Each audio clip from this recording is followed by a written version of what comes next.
Well, by now you've heard about the Hyundai plant that was raided and over 400 South Koreans taken out of that place.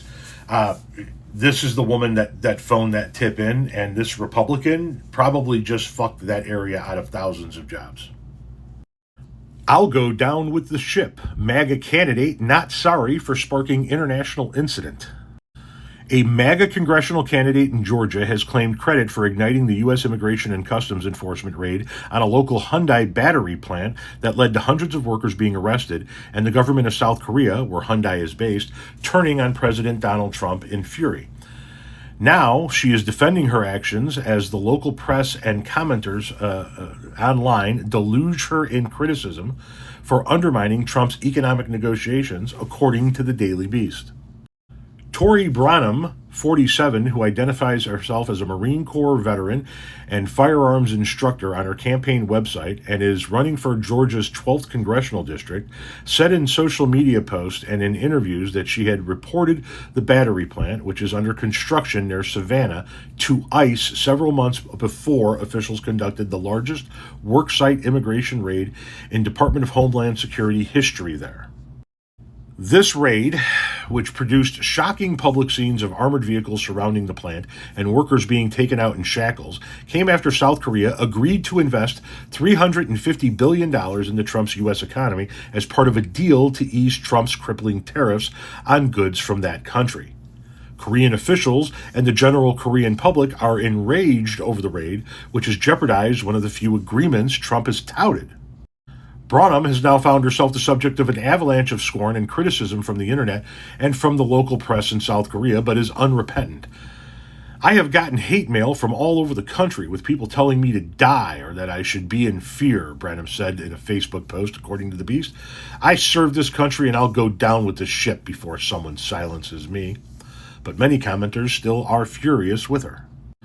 So MAGA wanted tariffs to bring manufacturing back to the U.S., but when a company tries to open a plant here, MAGA undermines it. Once again, you proved what an embarrassment your party is to our country, one poster on Instagram said. Imagine backing Trump's Bring Jobs Back tariffs, then sharing the ICE raid that nuked Georgia's $4.3 billion Hyundai plant.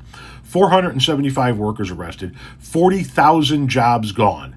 That's not America first, that's economic suicide. You're a walking contradiction and a clown, said another person. Meanwhile, a Korean business publication, CEO News, laid into Branham, writing, her justification of protecting American jobs rings hollow when her actions sabotage Georgia's long-term prosperity. The plant that was being built to provide jobs for local American workers. The 475 people who, by the way, were here on work visas. So before you say just come here legally, they fucking were. They were here on work visas. The 450 people, whatever the number was, that got walked out in shackles that were here on work visas, were here to set up the internal operations of the plant and then train the thousands of American workers that were going to fill the jobs to keep that plant running. And she called ICE on them.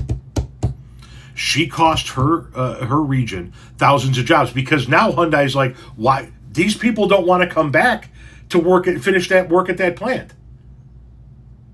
Why would they want to come back if they're just going to be hauled off in fucking shackles again? We'll take our investments somewhere else. Now, they've got a lot invested. They will probably figure out something. But this is what's going on. These people are here legally to set up a plant so that they can train thousands of American workers as part of a deal with Donald Trump himself. And this ignorant motherfucker calls ICE on him, and everybody on the right goes, yay, look at that. We got him. 475 of them in one shot. Yeah, you dumb fuck. You cost yourself thousands of jobs and billions of dollars in economic development because you are the dumbest voting base in American history.